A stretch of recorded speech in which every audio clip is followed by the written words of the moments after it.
እንደ ሙት ልጆች አልተዋችሁም፣ እንደገና ወደ እናንተ እመጣለሁ አለ።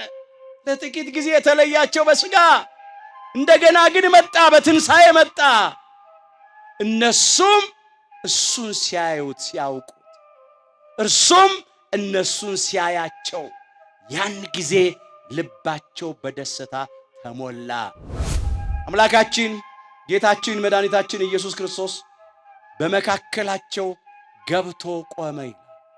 መንፈስም ያዩ መሰላቸውና ፈሩ፣ ደነገጡ። ከዚያም እንዲህ አላቸው አምላካችን ኢየሱስ ክርስቶስ፣ ስለምን ትደነግጣላችሁ? ስለምንስ ሐሳብ በልባችሁ ይገባል?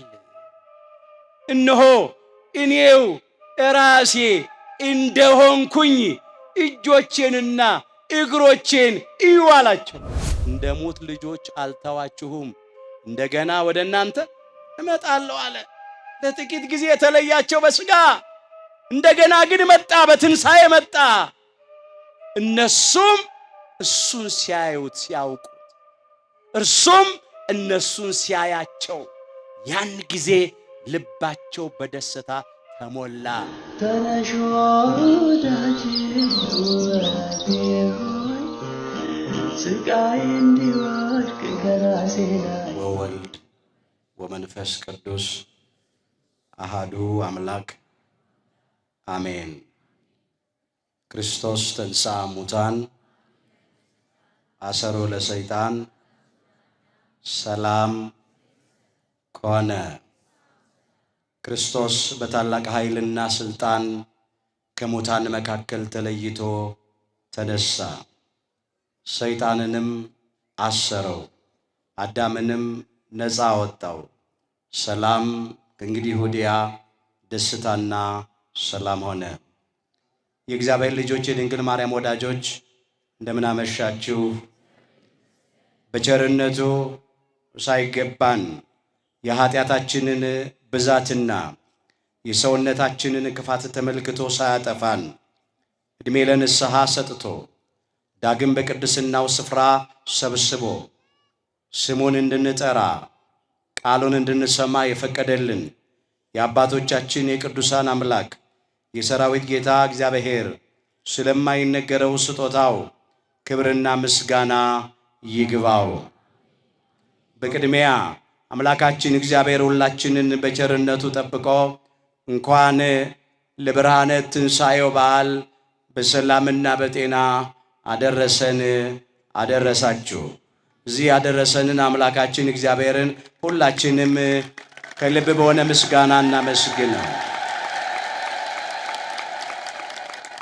እንዲሁም አምላካችን እግዚአብሔር ሁላችንን በቸርነቱ ጠብቆ እንኳን ለዚህ ቤተ መቅደስ ዓመታዊ የቅዳሴ ቤት መታሰቢያ ክብረ በዓል በሰላምና በጤና አደረሰን አደረሳችሁ። የምስጢር ባለቤት እግዚአብሔር አምላካችን ለሁላችንም ምስጢሩን ገልጦ ያስተምረን። ካዕበ ርእየክሙ እንደገና አያችኋለሁ። የዮሐንስ ወንጌል ምዕራፍ 16 ቁጥር 22። እስቲ ይህንን ቃል ሁላችሁ ከኔ ጋር አብራችሁ በሉ። እንደገና በሉ። አያችኋለሁ። የዮሐንስ ወንጌል ምዕራፍ 16 ቁጥር 22 ላይ ተመዝግቧል። ርዕሳችን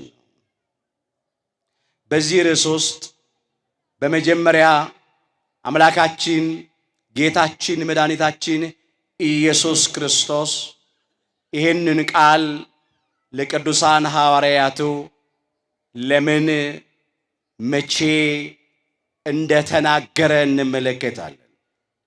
ከዚያም እንደገና ያያቸው መቼ እንደሆነ እሱ እነሱን በማየቱ እነርሱም እሱን በማየታቸው ያገኙት ነገር ምን እንደሆነ እንመለከትና ዛሬ እኛ ከዚህ ታሪክ ልንማር የሚገባው ነገር ምን እንደሆነ ተመልክተን ትምህርታችንን እንጠቀልለዋለን።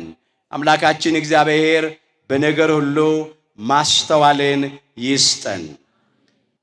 አምላካችን ይህንን ቃል የተናገረው ለጊዜው ሁሉን ትተው ለተከተሉት፣ ከዋለበት ለዋሉት፣ የእጁን ታምራት ላዩት፣ የቃሉን ትምህርት ለሰሙት ለመጀመሪያዎቹ ቅዱሳን ሐዋርያት ነው። ይህንንም ቃል የተናገረው ታልፎ ከመሰጠቱ አስቀድሞ ነው። አበው ነገር ከስሩ ውሃ ከጥሩ ይላሉና ለትምህርታችን ይሆነን ዘንድ ወደ ኋላ መለስ ብለን ጥቂት ነገር እንመለከታለን። ሙሉ ታሪኩን በዮሐንስ ወንጌል ምዕራፍ 16 ከቁጥር 16 እስከ 23 ያለውን ተመልክተን ነው የምንማረው። እንዲህ ይላል፣ ጥቂት ጊዜ አለ አታዩኝም፣ ደግሞ ጥቂት ጊዜ አለ ታዩኝም አላችሁ።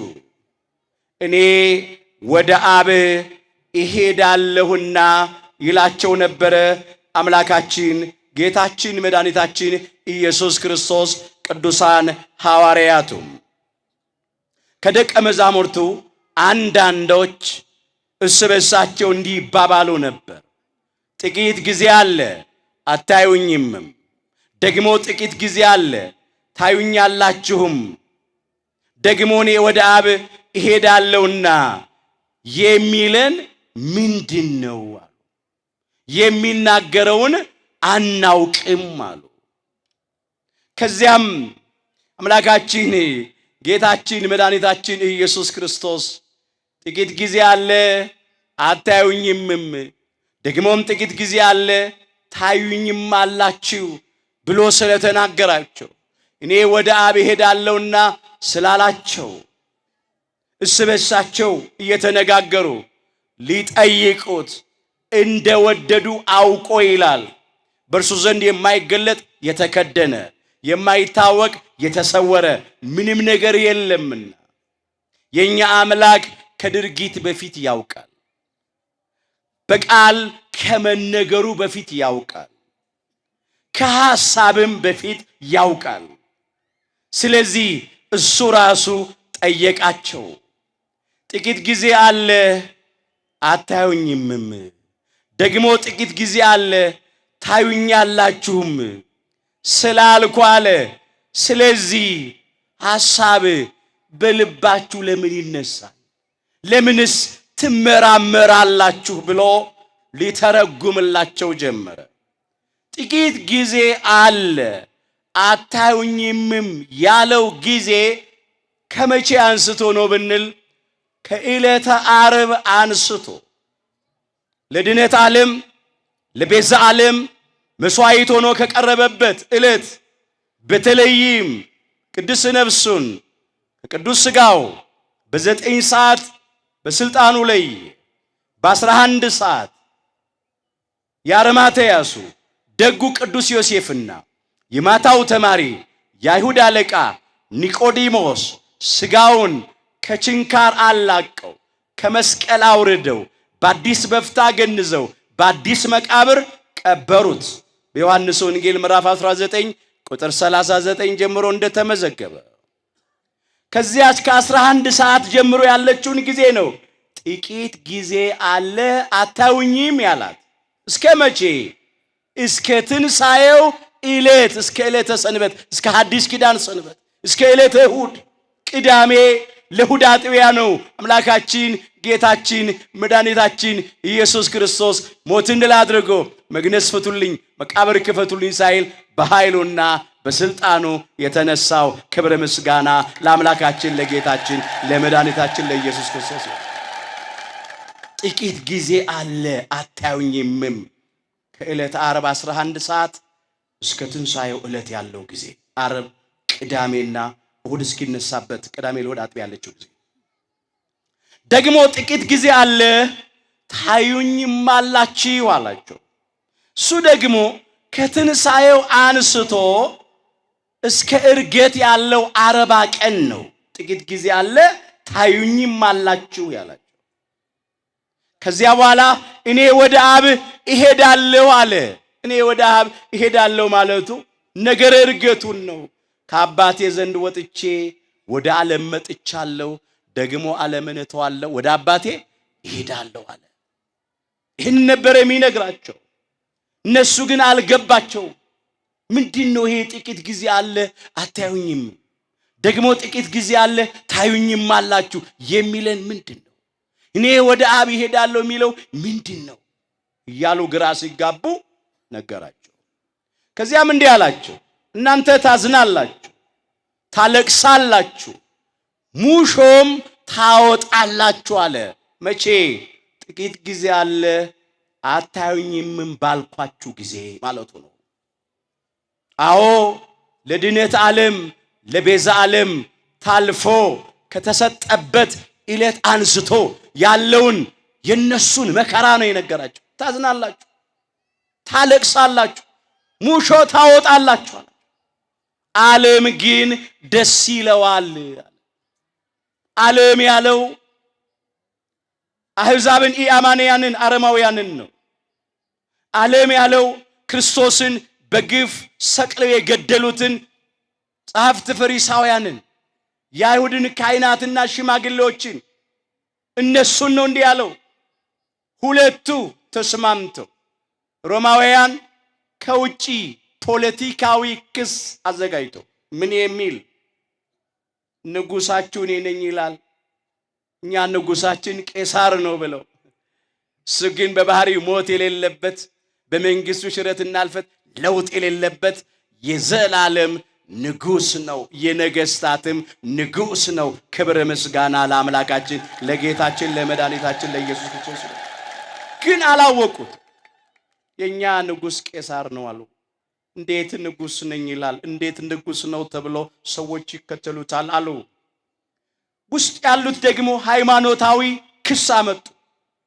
ቤተ አይሁድ ጸሐፍት ፈሪሳውያን፣ የኦሪት ምሁራን ምን አሉ? የሙሴን ሕግ ይሽራል አሉ። ሰንበትን ይሽራል። በሰንበት ድዊ ስለፈወሰ፣ እውር ስላበራ፣ ጎባጣ ስላቀና፣ ለምጽ ስላነጻ፣ ገቢረ ተአምራት ስላደረገ፣ ለድውያን እረፍት ስለሰጠ ነው። ሰንበት ማለት ራሱ በዕብራይስጡ ሻባት ይለዋል። ማረፍ ነው፣ መተው ማቆም ነው፣ እረፍት ማለት ነው። እንዲያውም እሱ ሰንበትን አልሻረም፣ ሰንበትን ተረጎመ እንጂ። እረፍት እኮ ነው፣ ለሕሙማን እረፍት ሰጠው። ግን ሻራ አሉት። የሙሴን ሕግ ይሽራል። ሌላው ወይም ቤተ መቅደስ አፍርሱት በ3 ቀን አነሳዋለሁ ብሏል። ቤተ መቅደሳችንን በዘሩባቤል ዘመን 46 ዓመት ፈይቶ የተሰራውን ቤተ መቅደስ ሊያፈርስ ነው አሉ። ሃይማኖታዊ ክስ ነው።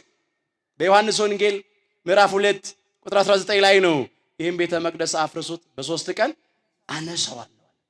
እነሱ የመሰላቸው በቁሙ ስለዛ ህንፃ ቤተ መቅደስ ነው። እሱ ይናገር የነበረው ስለ ሰውነቱ ቤተ መቅደስ ነው። ደግሞስ ቤተ መቅደሱን ቢያፈርሱት እሱ ከዓይን ጥቅሻ በፈጠነ ቅጽበት እንደገና መልሶ ሊሰራው ይችላል። ሰማይን ያለ ባላ ምድርን ያለ ካስማ የዘረጋ አምላክ፣ ዓለምን በመዳፉ የያዘ አምላክ ነው።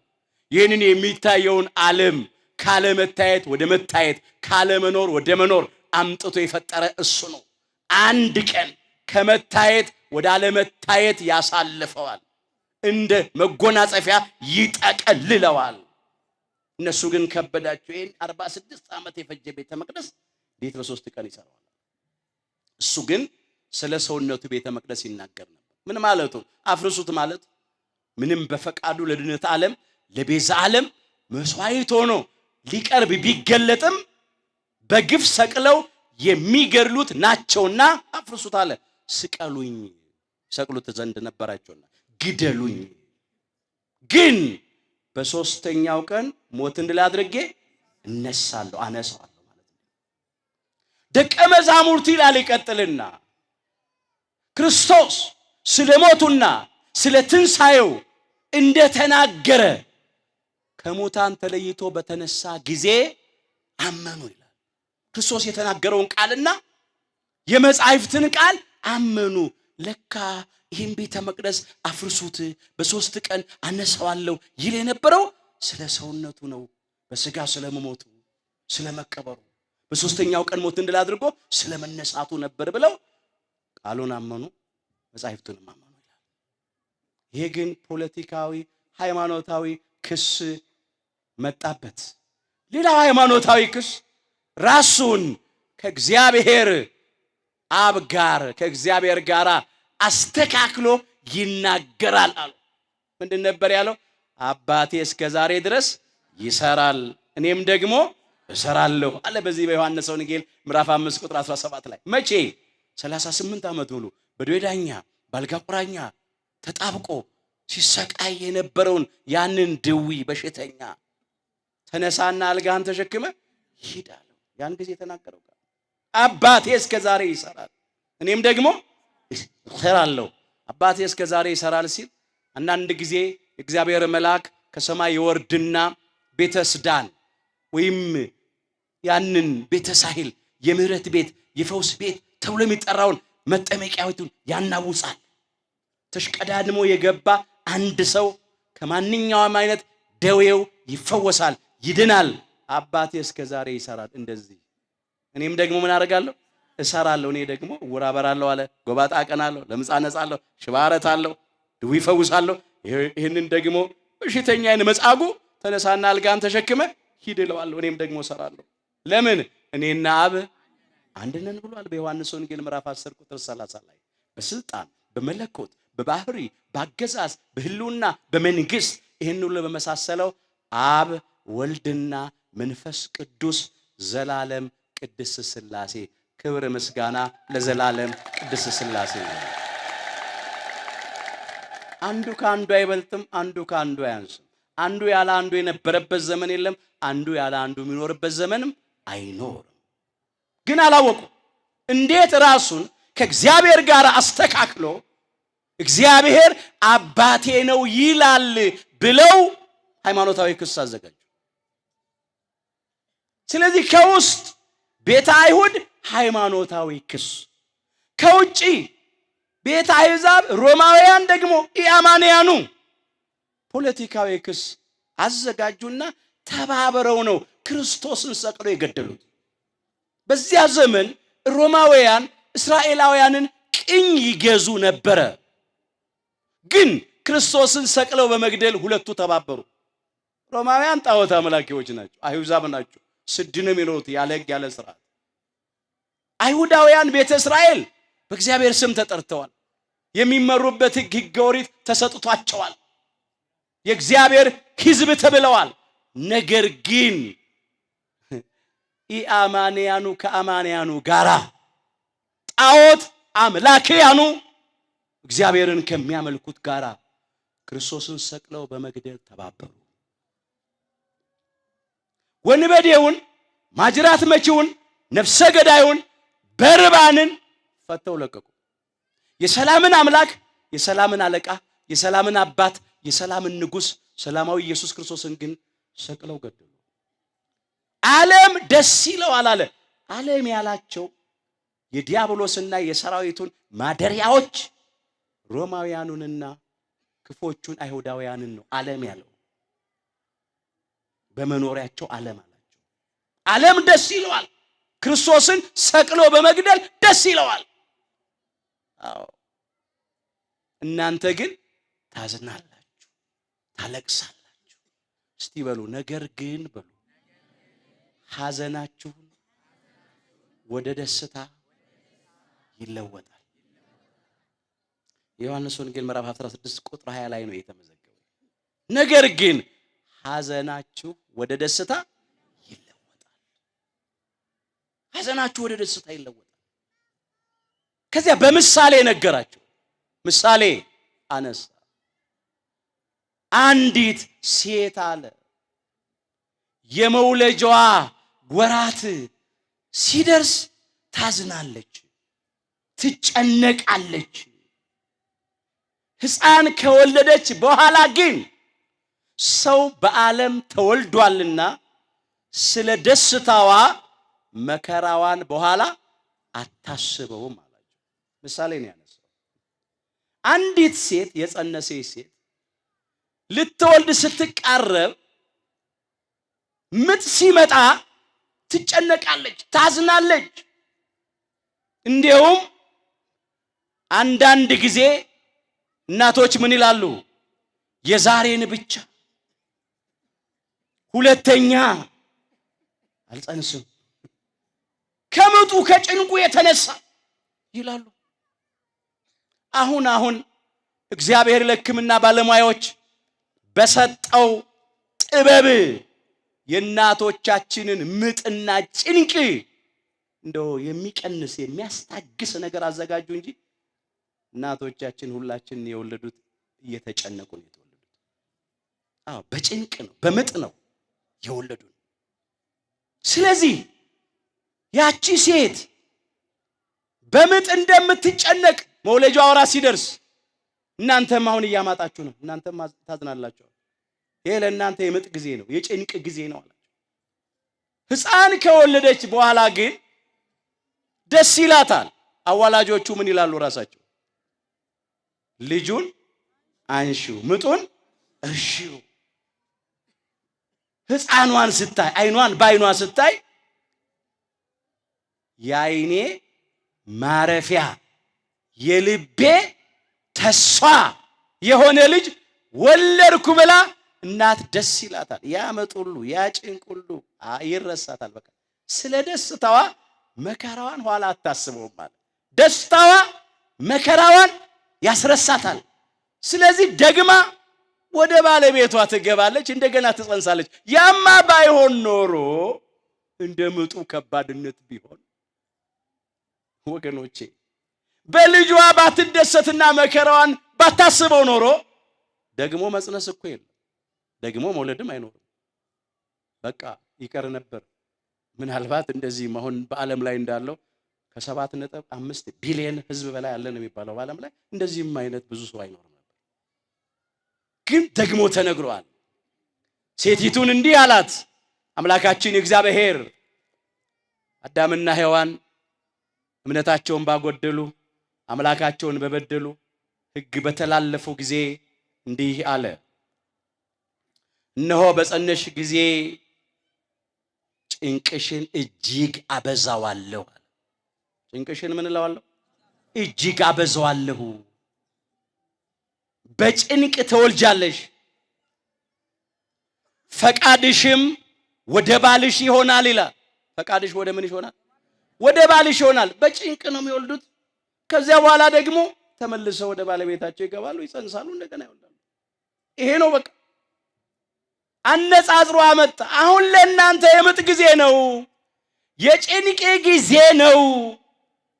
ግን አይዟችሁ አይዟችሁ፣ ይሄ የጭንቅ ጊዜ የለቅሶ ያዘን ጊዜ ደግሞ ምን ይላል? ያልፋል። ልክ ያቺ ሴት በጽንሷ በምጥ ጊዜ እንደምትጨነቅ ልትወልድ ስትል እናንተም አሁን ትጨነቃላችሁ። እሱ ታልፎ ሲሰጥ፣ እሱ ቤዛ መስዋዕት ሲሆን፣ ጥቂት ጊዜ እሱ ከነሱ ሲለይ ታዝናላችሁ፣ ታለቅሳላችሁ። ግን እንደገና አያችኋለሁ። ሞትን ድል አድርጎ ተነስቶ እንደገና ያያቸው ዘንድ ነበረው። ጥቂት ጊዜ ሳያዩት ይቀራሉ። ታልፎ ከተሰጠበት ከዕለተ ዓርብ አንስቶ እስከ ትንሣኤው ዕለት እንደገና ደግሞ ከትንሣኤው ዕለት ጀምሮ እንደገና ያያቸው ዘንድ ነበሩ። እንደገና አያችኋለሁ። እስቲ በሉ ልባችሁም በሉ ደስ ይለዋል፣ ደስታችሁንም የሚወስድባችሁ የለም። ልባችሁ ደስ ይላል፣ ደስታችሁንም የሚወስድባችሁ የለም። ያቺ ጥቂት ጊዜ ደረሰች። አምላካችን ጌታችን መድኃኒታችን ኢየሱስ ክርስቶስ በጸሎተ ሐሙስ ምሽት ታልፎ ተሰጠ። በዕለተ ዓርብ መከራ ተቀበለ። 13ቱን ሕማማተ መስቀል ተቀበለ። በዕፀ መስቀል ላይ ተሰቅሎ ለባህሪ ሞት የማይስማማው አምላክ በስጋ ሞተ። በጎልጎታ መቃብር ተቀበረ። አስተውሉ ወገኖች፣ ጥቂት ጊዜ አለ አታዩኝም ያለው ጊዜ ደረሰ።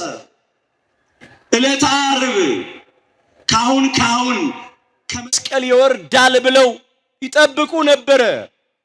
በተለይ የመስቀል ስር ሐዋርያ የቁርጥ ቀን ወዳጅ ሐዋርያውና ወንጌላዊው ቅዱስ ዮሐንስ ወልደ ነጎድጓድ መስቀሉ ስር ነበር። ከደቀ መዛሙርቱ መካከል እሱ ነው የተገኘው። ግን አልሆነም። 11 ሰዓት ላይ ወደ መቃብር ወረደ። ያ ጥቂት ጊዜ የሐዘን ጊዜ፣ የጭንቅ የፍርሃት የድንጋጤ ጊዜ ጀመረ። ዓለም ደግሞ ደስ አለው። ሰቀል ነው፣ ገደል ነው። ይሄን ብቻ አይደለም፣ እንዳይቀበር ማነው እንዳይነሳ መቃብሩን በሰራዊትና በመሳሪያ ኃይልም አስጠበቁ። አለቀ፣ በቃ የሱ ነገር አለቀ፣ አከተመ፣ አበቃ፣ ተደመደማሉ። ደቀ መዛሙርቱም ተበታተኑ። ደቀ መዛሙርቱ ሁሉ ትተውት ሸሹ ይላል ማቴዎስ 26 ቁጥር 56 ላይ። እንደውም ትተውት የሸሹት ጸሎተ ሐሙስ ምሽት ታልፎ በተሰጠበት ምሽት ትተው ሸሽተዋል። ከሐዋርያውና ከወንጌላዊው ከቅዱስ ዮሐንስ ወልደ ነጎድጓድ በስተቀር ትተውት ሸሽተዋል። በኋላ ሄዱ። የነሱ የሐዘን ጊዜ ጀመረ። የልቅሶ የሙሾ ጊዜ ጀመረ። ጥቂቱ የሐዘን ጊዜ ጀመረ። ዓለም ደግሞ ጥቂት የሚደሰትበት ጊዜ ጀመረ። እንዲህ ነው ወገኖች፣ የእግዚአብሔር ወዳጆች፣ የእግዚአብሔር ባለሟሎች፣ እውነተኞቹ ክርስቲያኖች ጥቂት የምናዝንበት ጊዜ አለ። ጥቂት የምናለቅስበት፣ ጥቂት የመከራ የጭንቅ ጊዜ አለ በሕይወታችን። ዓለም ደግሞ ሁሉ በእጄ ነው ብሎ ጥቂት የሚደሰትበት ጊዜ አለ። ስልጣን በእጄ ነው ብሎ፣ መሳሪያ በእጄ ነው ብሎ፣ ሰራዊት በእጄ ነው ብሎ፣ ገንዘብ በእጄ ነው ብሎ፣ ጊዜ ሰጥቶኛል ብሎ ጥቂት የሚደሰትበት ጊዜ አለ። ዓለም ግን ዓለምም እንደተደሰተ አይቀርም፣ ያዝናል። ዓለማውያን እንደሳቁ አይቀሩም፣ ያለቅሳሉ። የእግዚአብሔር ወዳጆች ክርስቲያኖችም ደግሞ እንዳለቀስን አንቀርም፣ እንስቃለን። እንዳዘንን አንቀርም፣ እንደሰታለን። እንደገና አያችኋለሁ፣ ሐዘናችሁ ወደ ደስታ ይለወጣል ብሏል። ክብር ምስጋና ለአምላካችን ለጌታችን ለመድኃኒታችን ለኢየሱስ ክርስቶስ። ደቀ መዛሙርቱ ደጆቻቸውን ዘግተው አይሁድን ፈርተው ተቀምጠው ነበር። የዮሐንስ ወንጌል ምዕራፍ 20 ቁጥር 9 ላይ እንመልከት። ብዙ ነገር ትቼ ነው።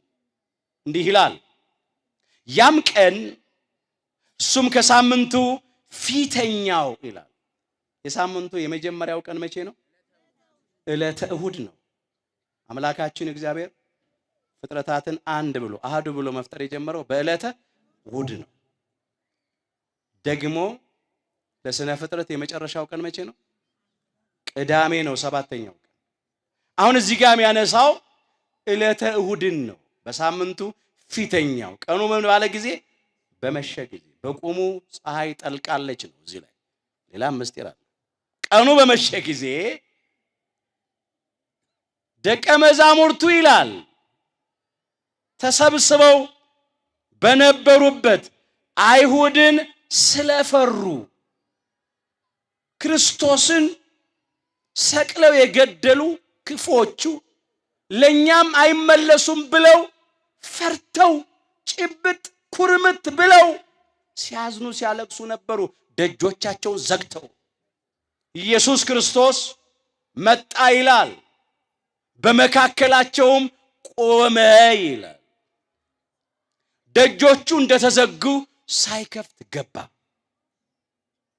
ለምን? ረቂቅ መለኮትን ከስጋ ጋር እንደተዋሃደ ለማጠየቅ። ለምን? ለእግዚአብሔር የሚሳነው ነገር የለምና እሱ ኤልሻዳይ ነው። ከሃሌ ኩሉ ሁሉን ቻይ አምላክ ነው። የተዘጉ ደጆች እርሱን ወደ ቤት ውስጥ እንዳይገቡ አልከለከሉትም። ገባ፣ መካከላቸው ቆመ። ሲቆም ምትሃት ያዩ መሰላቸው። ቅዱስ ሉቃስ ይህንን መዝግቦታል። የሉቃስ ወንጌል ምዕራፍ 24 ቁጥር 36 ጀምሮ መመልከት ይቻላል። አምላካችን ጌታችን መድኃኒታችን ኢየሱስ ክርስቶስ በመካከላቸው ገብቶ ቆመ ይላል። መንፈስም ያዩ መሰላቸውና ፈሩ፣ ደነገጡ ይላል። ከዚያም እንዲህ አላቸው አምላካችን ኢየሱስ ክርስቶስ፣ ስለምን ትደነግጣላችሁ? ስለምንስ ሐሳብ በልባችሁ ይገባል? እነሆ እኔው ራሴ እንደሆንኩኝ እጆቼንና እግሮቼን እዩ አላቸው። የተወጉት የተቸነከሩትን የእጆቹን የችንካር ምልክቶች የእግሮቹን የችንካር ምልክቶች አሳያቸው። እኔው ራሴ ነኝ።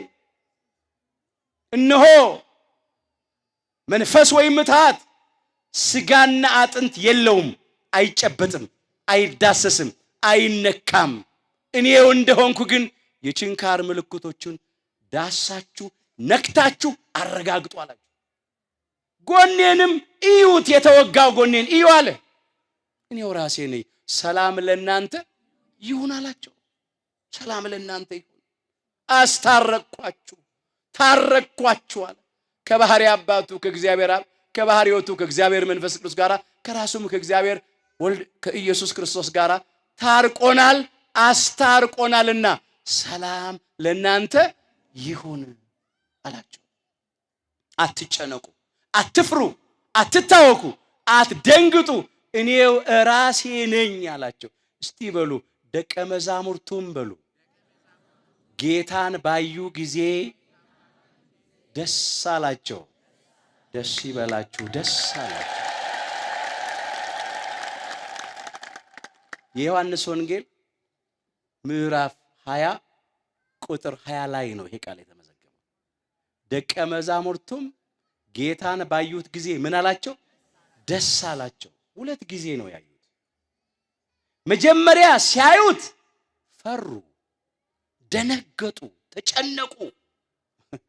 በእንቅርት ላይ ጆሮ ደግፍ እኮ ነው። መጀመሪያ ቀኑ መሽቷል። ሁለተኛ አይሁድን ፈርተው ነው ያሉት። ሶስተኛ ደጆቹ ምን ብለዋል? ተዘግተዋል። በዚህ ሁኔታ ውስጥ ነው መካከላቸው የተገኘው። ፈሩ፣ ደነገጡ ስላላወቁት። ሁለተኛ ሲያዩት ግን ደስ አላቸው። የመጀመሪያው ማየት ብቻ ነው፣ በውጪ አይኖቻቸውን ያዩት። ሁለተኛው ማየት መመልከት ነው፣ ማስተዋል ነው። እርሱ መሆኑን አወቁት ነው። ደቀ መዛሙርቱም ጌታን ባዩት ጊዜ ደስ አላቸው ማለት እርሱ መሆኑን አወቁ። አሳያቸዋ፣ የተወጋው ጎኑ የችንካሩን ምልክት አሳያቸዋ። ዳሱኝ፣ ንኩኝ አላ፣ እኔው ነኝ አለ። ያን ጊዜ ደቀ መዛሙርቱ ደስ አላቸው። ምን ብለው? ለካ የኛ አምላክ ሞት የማያሸንፈው ሕይወት ነው። ለካ የኛ አምላክ መቃብር ይዞ የማያስቀረው ትንሣኤ ነው። ስጋውን ማን ወሰደው ስንል እሱ ለካ ሞትን ድል አድርጎ ተነስቶ ነው መካከላችን የቆመው ብለው ደስ አላቸው። ደስ ይበላችሁ፣ ጌታን ባዩት ጊዜ ደስ አላቸው። የኛ አምላክ ድል አድራጊ አምላክ ነው ብለው ደስ አላቸው። ተናግሯል እሱ አነ ውእቱ ትንሣኤ ወሕይወት ነው ያለው። ትንሣኤና ሕይወት እኔ ነኝ ያለው በዮሐንስ ወንጌል ምዕራፍ 11 ቁጥር 25 ላይ። አዎ እርሱ ሕይወት ነው። ለዚህ ነው ሞት ያላሸነፈው። እርሱ ትንሣኤ ነው። ስለዚህ ነው መቃብር ይዞ ያላስቀረው። ያልታደሉ ሰዎች ሕይወትን ገደልን አሉ፣ ሞቶ የሚቀር መስሏቸው። ትንሣኤ ደግሞ እንዳይነሳ መቃብሩን በሰራዊትና በመሳሪያ ያላስጠበቁ። የኛ አምላክ ግን በሶስተኛው ቀን ሞትን ድል አድርጎ መግነዝ ፍቱልኝ፣ መቃብር ክፈቱልኝ ሳይል በኃይሉና በስልጣኑ ተነሳ። ሕያውን አምላክ ከሙታን መካከል ስለምን ትፈልጉታላችሁ? እንደተናገረው ተነስቷል እንጂ በዚህ የለም አሉ ቅዱሳን መላእክት ለቅዱሳት አንስት ትንሣኤውን ሲያበስሩ በሉቃስ ወንጌል ምዕራፍ 24 ቁጥር 5 ላይ እንደተመዘገበ። መቃብሩ ባዶ ነው።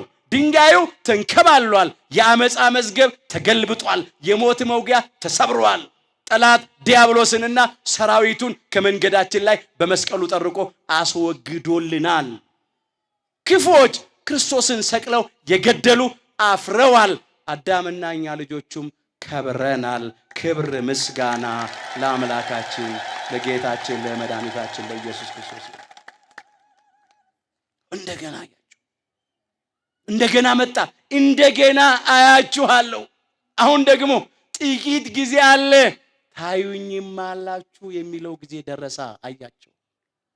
በሌላ ስፍራም እንደዚህ ይላቸው ነበረ፣ እንደ ሞት ልጆች አልተዋችሁም፣ እንደገና ወደ እናንተ እመጣለሁ ይላቸው ነበር። እስቲ በሉ እንደ ሞት ልጆች በሉ፣ አልተዋችሁም፣ እንደገና ወደ እናንተ እመጣለሁ። የዮሐንስ ወንጌል ምዕራፍ 14 ቁጥር 18 ምን አለ ስንነሳ እንደገና አያችኋል። አሁን የሞት ልጆች አባት እናት የሌላቸው የሚያበላቸው የለም፣ የሚያጠጣቸው የለም፣ የሚያለብሳቸው የሚንከባከባቸው የለም፣ የሚያስብላቸው የለም። ድሃ አደጎች ለጓለሞታ ወላጆቻቸውን ያጡ እንደነሱ አልተዋችሁም። ለምን? እሱ ለድነት ዓለም ለቤዛ ዓለም ታልፎ እንደሚሰጥ እንደሚሰቀል በስጋ እንደሚሞትና እንደሚቀበር በሶስተኛውም ቀን እንደሚነሳ ሲነግራቸው መከራውን ብቻ ሞቱን ብቻ እያሰቡ ትንሣኤውን ዘንግተው በጣም አዝነው ነበር፣ ተጨንቀው ነበር፣ ከቀቢጸ ተስፋ ደርሰው ነበር። እሱ ግን እንደ ሞት ልጆች አልተዋችሁም፣ እንደገና ወደ እናንተ እመጣለሁ አለ። ለጥቂት ጊዜ የተለያቸው በስጋ እንደገና ግን መጣ፣ በትንሣኤ መጣ። እነሱም እሱን ሲያዩት ሲያውቁት፣ እርሱም እነሱን ሲያያቸው ያን ጊዜ ልባቸው በደስታ ተሞላ። ልባችሁ ደስ ይለዋል አለ። የልብ ደስታ፣ የውስጥ ደስታ፣ እውነተኛ ደስታ፣ ፍጹም ደስታ፣ ከአይምሮ በላይ የሆነ ደስታ። ይህን ደስታ አምላካችን ለሁላችንም ያድለን። ደስ ደስታችሁንም የሚወስድባችሁ የለም፣ ማንም አይወስድባችሁ። ደቀ መዛሙርቱ መደሰት ጀመሩ። እንደገና ስላያቸው ጥቂት ጊዜ አለ ታዩኝም አላቸው የሚለው ቃል እስከ ዕርገቱ ድረስ ቀጠለ። በዚህ በሐዋርያት ሥራ ምዕራፍ 1 ቁጥር 3 ጀምሮ የተመዘገበውን እንመልከት። ደግሞ ይላል 40 ቀን እየታያቸው። ስንት ቀን እየታያቸው? 40 ቀን እየታያቸው። ምን አለ? ጥቂት ጊዜ አለ ደግሞ ታዩኝም አላችሁ ያለው 40 ቀን እየታያቸው ስለ እግዚአብሔር መንግሥት ነገር እየነገራቸው በብዙ ማስረጃ ይላል ከሕማማቱ በኋላ ሕያው ሆኖ ለእነርሱ ራሱን አሳያቸው። ምትሃት እንዳይደለ በእውነት አምላክ ሞትን ድል አድርጎ እንደተነሳ በመቃብር እንዳልፈረሰ እንዳልበሰበሰ መቃብር ይዞ እንዳላስቀረው ሞት እንዳላሸነፈው አሳያቸው። መጽሐፈ ኪዳንን እየነገራቸው ሥርዓተ ቤተክርስቲያንን እየሰራ ቆየ 40 ቀን በተለያየ ቦታ በልዩ ልዩ መንገድ እየተገለጠ ራሱን እያሳያቸው ከዛ በ40ኛው ቀን እኔ ወደ አብ እሄዳለሁ ያለውን ቃል ፈጸመ። በክብር ወደ ሰማየ ሰማያት ወጣ፣ አረገ። ይሄ ነው የተፈጸመው። አስተውሉ። የገባው አምላካችን ጌታችን መድኃኒታችን ኢየሱስ ክርስቶስ ወደ ተዘጋ ቤት ውስጥ ነው። ደጆቹ ተዘግተው ሳሉ ነው። የተዘጋ ደጅን ስናነሳ ዝም ብለን አስቀምጠነው አንሄድም። ሞትንም ድል አድርጎ ሲነሳ መቃብሩ እንደተዘጋ ነው፣ እንደተገጠመ እንደታተመ ነው። መግነዝ ፍቱልኝ አላለም፣ መቃብርም ከፈቱልኝ አላለም። ክርስቶስ ሞትን ድል አድርጎ ከተነሳ በኋላ የእግዚአብሔር መልአክ ከሰማይ ወርዶ በመቃብሩ ላይ የነበረውን ድንጋይ አንከባሎ በላዩ ላይ ተቀመጠበት ይላል። በዚህ በማቴዎስ ወንጌል ምዕራፍ 28 ቁጥር 2 ጀምሮ። ለምን? የመቃብሩ ድንጋይ ካልተንከባለለ፣ መቃብሩ ካልተከፈተ የክርስቶስን ትንሣኤ ማረጋገጥ አይቻልም። በመቃብር ሞቷል፣ ተቀብሯል፣ ፈርሷል፣ በስብሷል የሚሉ አሉ። ስለዚህ መቃብሩ መከፈት አለበት፣ ስጋው በመቃብር እንደሌለ። በመቃብር ውስጥ የተገኘው የራሱ መጠምጠሚያና የመግነዙ ጨርቅ ብቻ ነው የተገኘው እንጂ ሌላ ምንም የለም። ሁሉ አዩ። መቃብሩ ባዶ እንደሆነ ክርስቶስ ሞትን ድል አድርጎ እንደተነሳ አዩ እንጂ እሱ ሞትን ድል አድርጎ ሲነሳ መቃብር የከፈተለት የለም። ልክ በተዘጋ ደጅ ገብቶ ሳይከፍት እንደወጣ እንዲሁ ሁሉ መቃብሩ እንደተገጠመ ሞትን ድል አድርጎ ተነሳ። መቃብሩ ተዘግቶ ነበር፣ የተዘጋ ደጅ ብቻ ነው። ሌላው የተዘጋ ደጅን ስናነሳ የቅድስተ ቅዱሳን የድንግል ማርያም የወላዲተ አምላክን ዘላለማዊ ድንግልናዋንም እናነሳለን። ልክ በተዘጋ ደጅ ሳይከፍት ገብቶ ሳይከፍት እንደወጣ ቅድስተ ቅዱሳን ድንግል ማርያምም በድንግልና ጸንሳ በድንግልና ወልዳዋለች። ዘላለማዊት ድንግል ናት። ነቢየ እግዚአብሔር ቅዱስ ኢሳይያስ እንዲህ ብሎ ተናግሮ ነበረ። ጌታ ራሱ ምልክት ይሰጣችኋል፣ ድንግል ትጸንሳለች፣ ልጅም ትወልዳለች፣ ስሙንም አማኑኤል ብላ ትጠራዋለች። ትንቢተ ኢሳይያስ ምዕራፍ 7 ቁጥር 14። ከአምላካችን ከእግዚአብሔር የተሰጠችን ምልክታችን ናት ቅድስተ ቅዱሳን ድንግል ማርያም። ምልክት ያሰኛትም በድንግልና ጸንሳ በድንግልና መውለዷ ነው። ድንግል ትጸንሳለች ነው ያለው። ሴት ልጅ ትጸንሳለች አለ። ይሄማ ቢሆን ኖሮ ከመጀመሪያይቱ እናታችን ከሔዋን ጀምሮ ከመጀመሪያይቱ ሴት ጀምሮ ያው ነው። በዘር በሩካቤ እየጸነሱ ወልደውናል። የተለመደ ነው። ምንም ምልክት አይደለም። ምልክት ያሰኛት ከስነ ፍጥረት ሕግ ውጪ ያለ ዘር ያለ ሩካቤ በድንግልና ጸንሳ በድንግልና ስለወለደች ነው። ድንግል በድንግልና ትጸንሳለች፣ ድንግል በድንግልና ትወልዳለች። ድንግል አለ ነቢዩ ኢሳይያስ፣ ስሟን አልነገረንም። ቅዱስ ሉቃስ ያመጣዋል በሉቃስ ወንጌል ምዕራፍ 1 ቁጥር 28 ላይ የእግዚአብሔር መልአክ ቅዱስ ገብርኤል ከእግዚአብሔር ተልኮ ወደ አንዲት ድንግል ዘንድ መጣ አይደለም የሚለው። የድንግሊቱም ስም በሉ ማርያም ነበረ። የድንግሊቱ ስም ነበር ማርያም ነበር። ስሟን ነገረን ደግሞ። የድንግሊቱ ስም ማርያም ነበር። ነቢዩ ኢሳይያስ ድንግል በድንግልና ትጸንሳለች፣ ድንግል በድንግልና ትወልዳለች ብሎ የተናገረላት ድንግል ቅድስተ ቅዱሳን ድንግል ማርያም ነበረች። ክብር ውዳሴ ምስጋና ለቅድስተ ቅዱሳን ለድንግል ማርያም። ወደ ድንግል መጣየው ከመጽነስ በፊት ድንግል፣ በጸነሰችም ጊዜ ድንግል፣ እነሆ ትጸንሻለሽ፣ ብዙ ነገር ትቼ ነው፣ ልጅም ትወልጃለሽ፣ ስሙንም ኢየሱስ ትይዋለሽ አላት። እዛው የሉቃስ ወንጌል ምዕራፍ 1 ቁጥር 31 ላይ ወረድ ብሎ ቅድስተ ቅዱሳን ድንግል ማርያም ምን አለች? ወንድ ስለማላቅ እንዴት ይሆንልኛል? መሬት ዘር ሳይዘራባት እንዴት ፍሬ ልታፈራ ትችላለች? እንደኔስ ያለች ንጽሕት ድንግል ያለ ወንድ ዘር እንዴት አድርጋ ልትጸንስና ልትወልድ ትችላለች ብላ ጠየቀች ቅዱስ ገብርኤል። ምን አለ ቅዱስ ገብርኤል? እስመ አልቦ ነገር ዘኢሳነው ለእግዚአብሔር፣ ለእግዚአብሔር የሚሳነው ነገር የለም ማለት። ምን አለች ቅድስተ ቅዱሳን ድንግል ማርያም? ይኩነኒ በከመ ትቤለኒ አለች። እንደ ቃልህ ይሁንልኝ ይደረግልኝ አለች። ያን ጊዜ አካላዊ ቃል እግዚአብሔር ወልድ ከሰማይ ሰማያት ወርዶ ከቅድስተ ቅዱሳን ከድንግል ማርያም ከስጋዋ ስጋ ከነፍሷ ነፍስ ነስቶ በተዋሂዶ ከበረ፣ በማኅፀኗ አደረ፣ በድንግልና ጸነሰች። ከጸነሰች በኋላ ድንግል ከጸነሰች በኋላ አረጋዊ ቅዱስ ዮሴፍ ወደ ቆጥራው ስፍራ ይዞ ለመሄድ ፈራ፣ ተጨነቀ። መጽነሷን ያውቃል፣ ግን ማንን እንደጸነሰች አያውቅም። እንዴት እንደጸነሰች አያውቅም። ከማን እንደጸነሰች አያውቅም። ስለዚህ ማየ ዘለፋን ቢያጠጧትስ፣ ቢቃወሟትስ፣ ቢጣሏትስ ብሎ ተጨነቀ። የእግዚአብሔር መልአክ በሕልም ተገልጦ የዳዊት ልጅ ዮሴፍ ሆይ ከሷ የተጸነሰው በረቀቀ በመንፈስ ቅዱስ ጥበብ ነው፣ ከሰው አይምሮ በላይ ነውና ቅድስተ ቅዱሳን ድንግል ማርያምን ወደ ቆጠራው ስፍራ ይዘህ ለመሄድ ምን አትበል፣ አትፍራ አለው። አትፍራ ልጅም ትወልዳለች። ማቴዎስ 1 ቁጥር 21 ላይ ነው ማየው። ልጅም ትወልዳለች አለ። ቅድስተ ቅዱሳን ድንግል ማርያም መድኃኔ ዓለም ኢየሱስ ክርስቶስን ቅዱስ አማኑኤልን ትወልደው ዘንድ ስለነበረው ልጅም ትወልዳለች። እርሱም ሕዝቡን ከኃጢአታቸው ያድናቸዋልና ስሙን ኢየሱስ ትለዋለህ። ኢየሱስ ብሎ ንባቡን አመጣ።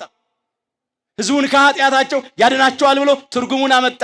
ኢየሱስ ማለት መቤዝው፣ አዳኝ፣ መድኃኒት ማለት ስለሆነ ከዚያም ይህ ሁሉ የሆነው አለ በነቢይ ከጌታ ዘንድ አስቀድሞ የተነገረው ቃል እንዲፈጸም። ምን የሚለው? እነሆ ጌታ ራሱ ምልክት ይሰጣችኋል፣ ድንግል ትጸንሳለች፣ ልጅም ትወልዳለች፣ ስሙንም አማኑኤል ይሉታል የተባለው ይፈጸም ዘንድ ነው። ትርጓሜውም እግዚአብሔር ከኛ ጋራ ማለት ነው አለ። አማኑኤል ማለት እግዚአብሔር ምስሌነ ማለት ነው። እግዚአብሔር ከኛ ጋራ ሆነ ማለት ነው። ከአባቶቻችን ጋራ በረድኤት እንደነበረ ብቻ ማለት አይደለም። ይሄ ምስጢረ ስጋዌ ነው። ነገረ ተዋሂዶ ነው።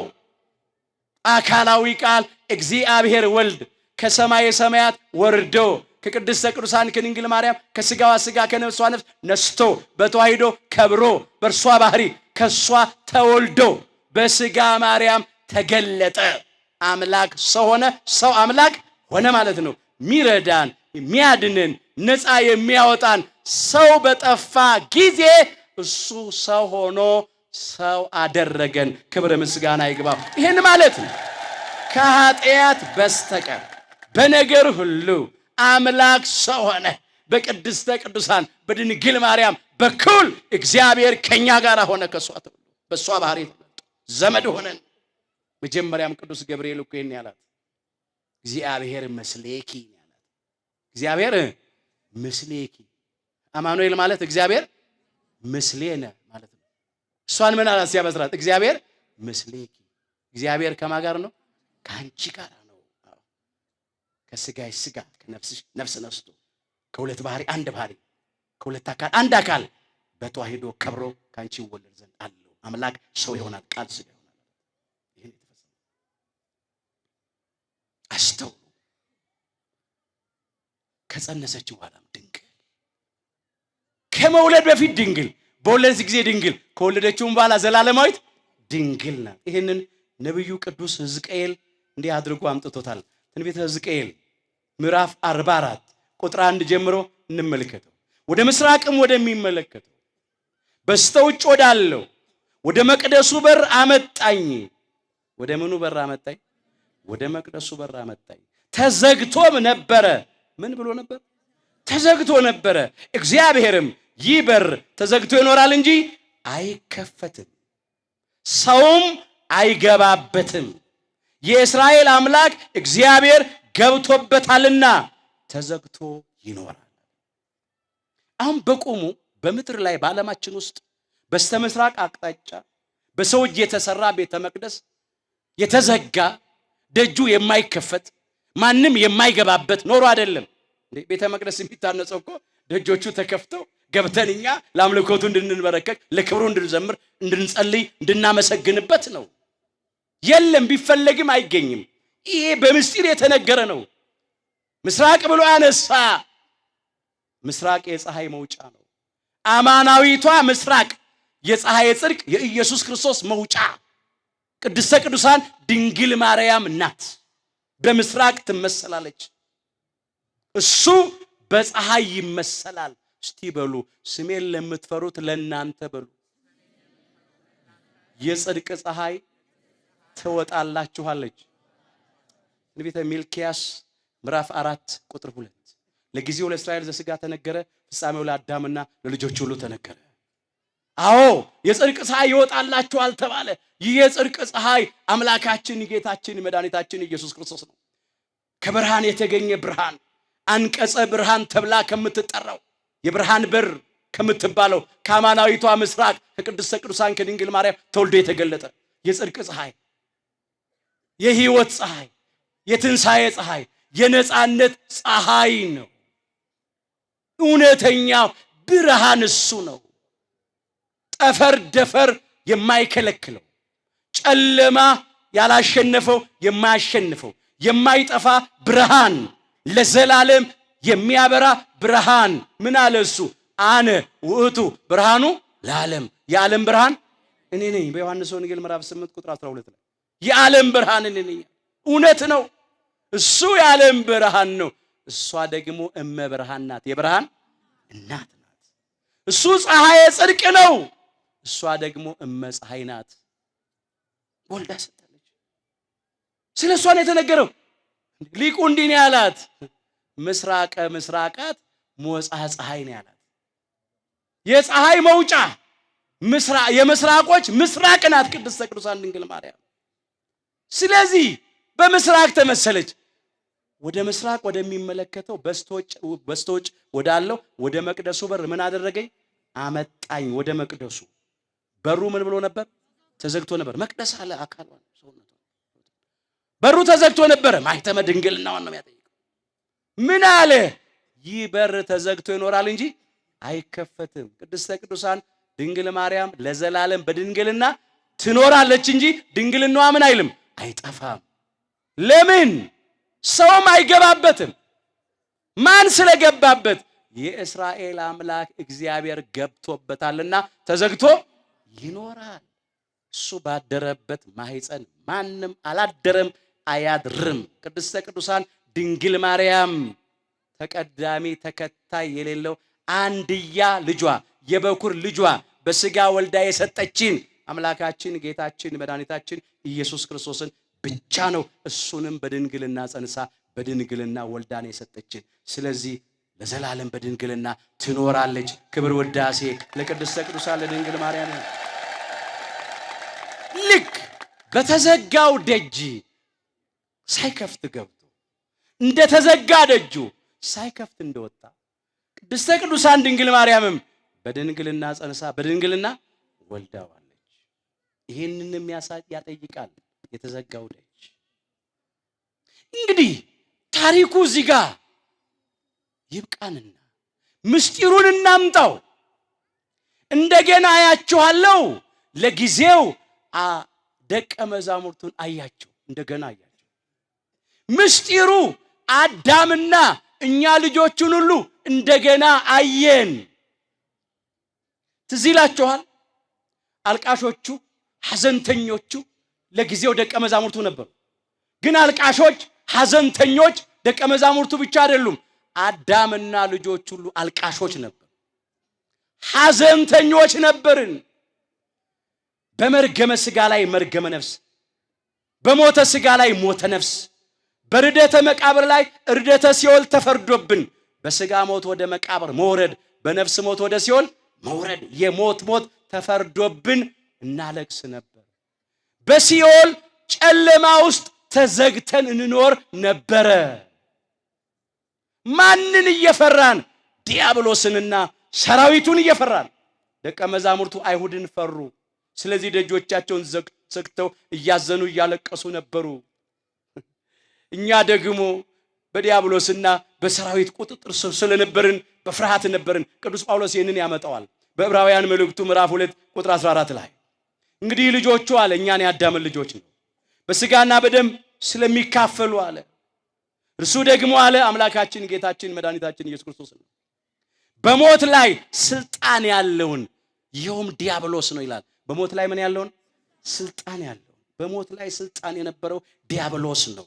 ለ5500 ዘመን ሙሉ ነፍስን ከስጋ እየለየ ስጋን በመቃብር ነፍስን በሲኦል ይቆራኝ ነበር።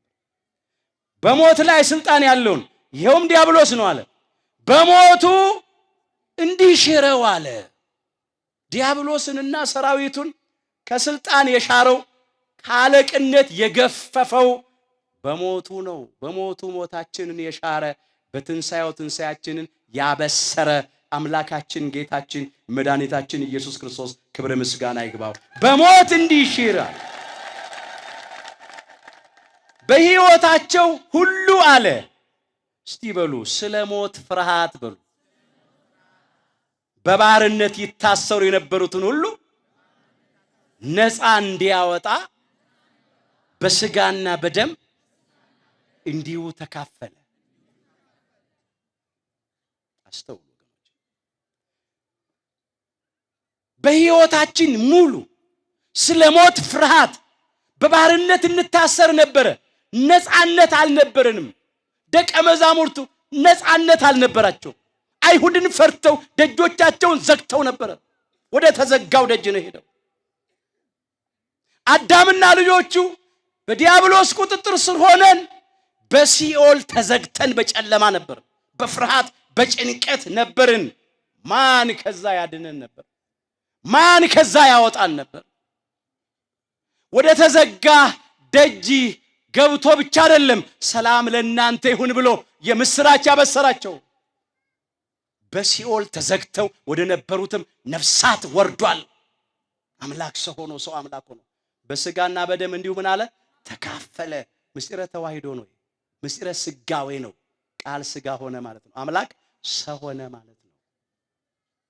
ስለዚህም ለባህሪው ሞት የማይስማማው አምላክ በስጋ ሞተ። ሞትን ይሽረው ዘንድ የማይሞተው አምላክ በስጋ ሞተ። ሙታንን ያድን ዘንድ የማይሞተው አምላክ በስጋ ሞተ እንዳሉ ሊቃውንቱ እነ ቅዱስ ዲዮስቆሮስ በቅዳሴያቸው በስጋ ሞተ። በአካለ ነፍስ ወደ ሲኦል ወረደ። ተዘግተው ይኖሩ የነበሩትንም ነፍሳት የምስራች አላቸው። በዓይነ ሕሊናችን እንሂድ እስቲ ከኔ ጋር በሉ አቤቱ በሉ ስምህን አመሰግን ዘንድ ነፍሴን ከወህኒ አውጣት። ለጊዜው የክቡር ዳዊት ዝማሬ ነው። መዝሙር 141 ቁጥር 7 ላይ ንጉሡ ሳኦል ክቡር ዳዊትን ሊገድለው ሲያሳድደው ቀንቶበት ከዋለበት አላሳድር ካደረበት አላሶር ብሎ ሲያሰቃየው ምን አለ? አቤቱ ነፍሴን ከወህኒ አውጣት አለ። ከዚህ ጭንቅ መከራ አውጣኝ ነው። ግን የአዳምና የልጆቹ ጩኸት ነው ይሄ። አቤቱ ስምህን አመሰግን ዘንድ ነፍሴን ከወህኒ ወህኒ ከተባለ ከሲኦል አውጣት ነው። በወህኒ የተመሰለው በእስር ቤት የተመሰለው ሲኦል ነው። አሳሪዎቹ ዲያብሎስና ሰራዊቱ ነበሩ። እስረኞች ነበርን። እስረኞቹን ነፃ ሊያወጣ ከስራት ሊፈታ በአካለ ነፍስ ወደ ሲኦል ወረደ። ይህን ቅዱስ ጴጥሮስ እንደዚህ አድርጎ ያመጣዋል። እስቲ በሉ ባካችሁ በስጋ ሞተ በሉ፣ በመንፈስ ግን ሕያው ሆነ። አዎ ለባህሪው ሞት የማይስማማው አምላክ በለበሰው ስጋ ምን አለ? ሞተ። ሞት ለባህሪው አይስማማው። በመንፈስ ግን ሕያው ሆነ። መንፈስ ያለው መለኮታዊው ባህሪውን ነው። በመለኮታዊ ባህሪው ሞት የለበትምና እግዚአብሔር መንፈስ ነው፣ የሚሰግዱለትም በእውነትና በመንፈስ ሊሰግዱለት ያስፈልጋቸዋል ይላል እኮ ቃሉ ዮሐንስ ወንጌል ምዕራፍ 4 ቁጥር 24 ላይ። ስለዚህ እግዚአብሔር መንፈስ ነው፣ መለኮታዊ ባህሪው ነው። አይደለም በመለኮታዊ ባህሪው በነፍሱ እንኳን ሕያው ነው። አምላካችን ጌታችን መድኃኒታችን ኢየሱስ ክርስቶስ ነፍሱም ሕያዊት ናት። በነፍሱ አልሞተም፣ አይሞትም። እንኳን የሱ ነፍስ እኛም ከሱ የተነሳ ሕያዋን ሆነናል፣ ሕያዋን አድርጎናል። በጸጋ ሕያዋን ነን እኛ። የኛም ነፍስ ሕያዊት ናት። በአካለ ነፍስ ነው ወደ ሲኦል የወረደው። ይቀጥልና ምን ይላል? በእርሱም ደግሞ ሄዶ ይላል በአካለ ነፍስ ወደ ሲኦል ወርዶ ማለቱ ነው። በወህኒ ለነበሩት ነፍሳት፣ የት ለነበሩት? በወህኒ ለነበሩት ነፍሳት ሰበከላቸው። ወህኒ ሲኦል ነው። በሲኦል ተዘግተው ይኖሩ ለነበሩ ለአዳምና ለልጆቹ የምስራች ሰበከ። ሰላም ለእናንተ ይሁን አለ። ነፃነትን ሰበከ። በተዘጋ ቤት ውስጥ ለነበሩት ደቀ መዛሙርቱ ብቻ አይደለም ሰላም ለእናንተ ይሁን ያለው፣ በተዘጋ በሲኦል ውስጥም ለነበሩት እስረኞች ለነፍሳት ሰላም ለእናንተ ይሁን አለ። ከሞት ወደ ሕይወት፣ ከጨለማ ወደሚደነቅ ብርሃን፣ ከሲኦል ወደ ገነት ተሻገርን። ክብር ምስጋና ይግባው። እንደገና አያችኋለሁ። እንደገና ምላችኋለሁ፣ አያችኋለሁ። ደቀ መዛሙርቱን ብቻ አይደለም አዳምና ልጆቹን እንደገና አየን። በምህረት አየን። በፍቅር አይኑ አየን። ቅዱስ ሥጋውን ቆርሶ አየን። ክቡር ደሙን አፍስሶ አየን። ነፍሱን ለመስቀል ሞት አሳልፎ ሰጥቶ አየን። ውድ ዋጋ፣ የመጨረሻ ዋጋ፣ መተኪያና መለኪያ የሌለው ዋጋ ከፍሎ አየን። እንደገና አየን። እኛም እንደገና አየነው። ተያየን። ሐዘናችን ለደስታ ተለወጠ። ልቅሷችን ለሳቅ ተለወጠ። ልባችሁ ደስ ይለዋል፣ ደስታችሁን የሚወስድባችሁ የለም አለ። ነፃነት ተሰጠ። የተገፈፍነውን ጸጋ መልሶ አለበሰን። የተነጠቅነውን ልጅነት መልሶ ሰጠን። እንደገና ያችኋለሁ። ይሄ ነው እንደገና ማየት። ተዘጋ ቤት ውስጥ ለነበሩት ደቀ መዛሙርቶች አይደለም፣ ሲኦል ለነበርነው ነፍሳት ነው። እንደገና አየን ወገኖች፣ እንደገና ተመለከተን። ውዱ እየተዋረደ እኮ ነው ያከበረን። መከራ እየተቀበለ እኮ ነው ያዳነን። እየቆሰለ እኮ ነው የፈወሰን። ተቸንክሮ እኮ ነው ከችንካር ያላቀቀን። ርቃኑን ሆኖ እኮ ነው ጸጋውን ያለበሰን። እንደገና አየን። 5500 ዘመን ዝም ብሎ ነበር፣ ታግሶ ነበር። እንደገና ከ5500 ዘመን በኋላ አየ። ያቺ ሴት ታመጣለች፣ በምጧ ጊዜ ትጨነቃለች፣ ታዝናለች። በዛች ሴት ደግሞ የተመሰለችው በምታመጣው ደቀ መዛሙርቱ ብቻ አይደሉም እኮ፣ እውነት ነው ደቀ መዛሙርቱ አመጣዋል። እሱ ታልፎ በተሰጠ ጊዜ የቅዱሳን ነቢያትም ነገር አለበት፣ ያመጡ ነበር።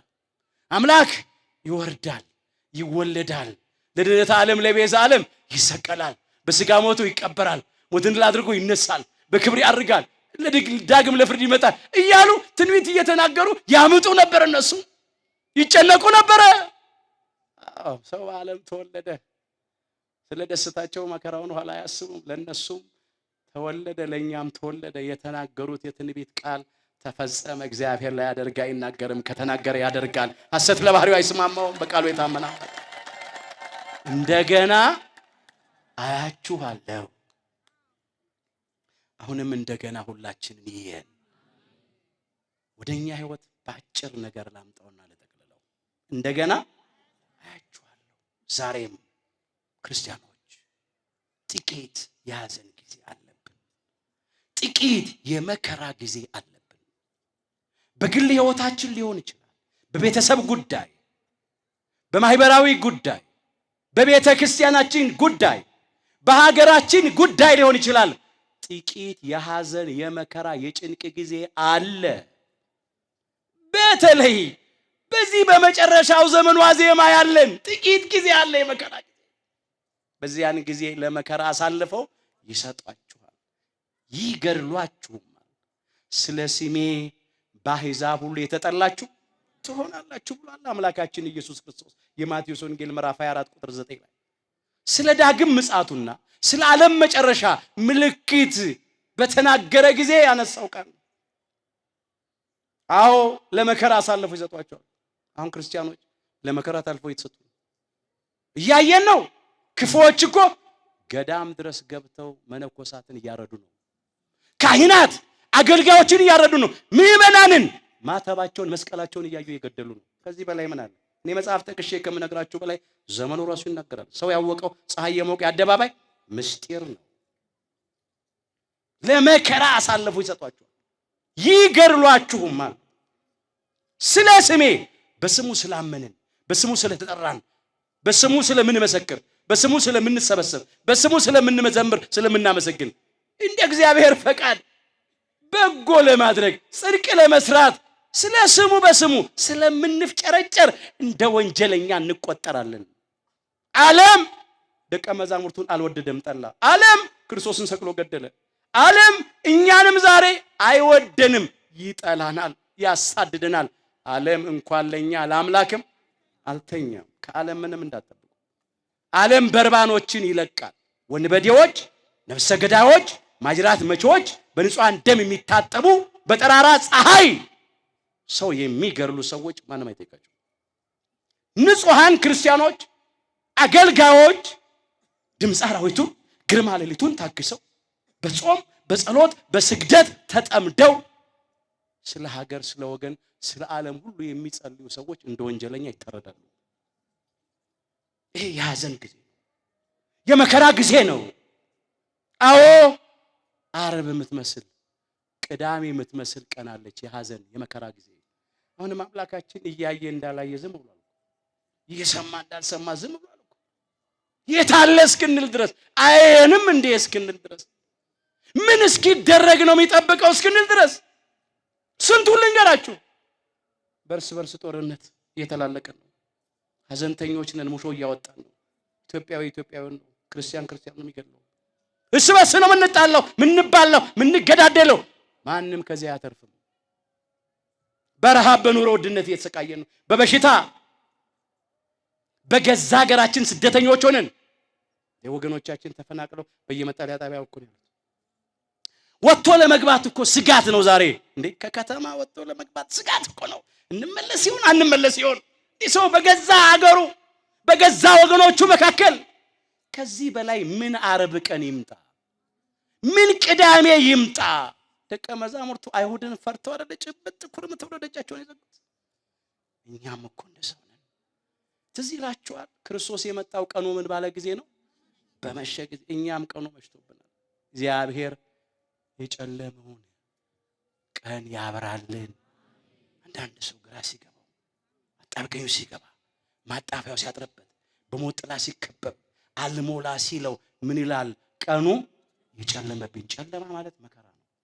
መከራም ነው። በቆሙ ፀሐይ መጥለቅ ብቻ ነው። እነሱም መከራ ጨለማ ውስጥ ነበሩ። እኛም መከራ ጨለማ ውስጥ ነው ያለነው። ግን አይዟችሁ፣ እንደ ጨለማ አይቀርም፣ ይነጋል። እግዚአብሔር በወጀብም በአውሎ ነፋስም ውስጥ መንገድ አለው። በደመና ቀስተ ደመና ያሳያል። ባህሩን ይከፍላል፣ እንደ ግድግዳ ያቆማል፣ እንደ ሳር ክምር ያደርጋል፣ ሕዝቡን በደረቅ ያሻግራል። ተራራውን ደልዳላ ሜዳ ያደርጋል፣ የእሳትን ኃይል ያጠፋል። በእውነት ለሞቱት ሕይወት ይሰጣል፣ ለተቀበሩት ትንሣኤ ይሰጣል። ሰው ሲጨርስ እግዚአብሔር መስራት ይጀምራል። እንደገና አያችኋለሁ፣ ብዙ ነገሮች ተዘግተው ይሆናል። የተዘጉ ደጆች ክርስቶስን ወደ ደቀ መዛሙርቱ እንዳይገባና እንዳያያቸው እንዳያጽናናቸው አልከለከሉትም። ገባ። ሲኦል ውስጥ ተዘግተው የነበሩትን ነፍሳት ነፃ ለማውጣት የምስራች ለማለት አልከለከለውም። ገባ። ዛሬም የተዘጋ ያለቀ ያከተመ የተደመደመ ያበቃ ቢመስልም አይዟችሁ፣ ተስፋ አትቁረጡ፣ እንደገና እሱ ያየናል። ትንሣኤ እሑድ ይደርሳል። አሁን ዓርብ ነው። አሁን ቅዳሜ ላይ ነው ያለነው። አንዳንዴ ቅዳሜን የምትመስል አስጨናቂ ቀናለች። ከላይም ከታችም ከሰማይም ከምድርም ሁሉም ዝም የሚልበት ግን ትንሣኤ ይመጣል። እሱ ያኔ ሞት ወይ መውጊያ ወዴት አለ? ሲኦል ሆይ ድል መንሳት ወዴት አለ ብለን እንዘምራለን። ክብረ ምስጋና ለአምላካችን ለእግዚአብሔር። አንድ ኃይለ ቃል እንመልከትና ይበቃናል። ከኔ ጋር እንድትሉ ትፈልጋለሁ። አፍህን በሉ እንደገና ሳቅ ይሞላል፣ ከንፈሮችንም እልልታ ይሞላል። መጽሐፈ ኢዮብ ምዕራፍ 8 ቁጥር 21። አፍን እንደገና ምን ይሞላዋል? ሳቅ ይሞላዋል። ከንፈሮችን ምን ይሞላል? እልልታ ይሞላል። እንዳለቀስን እንባችን በጉንጫችን ላይ እንደወረደ እንደተጨነቅን እንዳዘን እንደተከዝን አንቀርም። እንደገና አፋችንን እሱ በሳቅ ይሞላል። ልቅሷችን ለሳቅ ይቀይራል፣ ሐዘናችን ለደስታ ይቀይራል። ከንፈራችንንም በእልልታ ይሞላል። ይሄም ቀን ያልፋል፣ ይነጋል። አይዟችሁ። በምንም ጉዳይ እኔን ትቶኛል፣ ረስቶኛል፣ ጨክኖብኛል፣ እንደ ሰው ሆኖብኛል አንበል። በምንም በትዳር ጉዳይ፣ በልጆች ጉዳይ፣ በጤንነት ጉዳይ፣ በእንጀራ ጉዳይ፣ በምንም ጉዳይ ሐዘን ውስጥ የገባን የምንጨነቅ መከራ ውስጥ ያለን ሰዎች ጥቂት የመከራ ጊዜ ነው ያለው። እግዚአብሔር ያሳልፈዋል።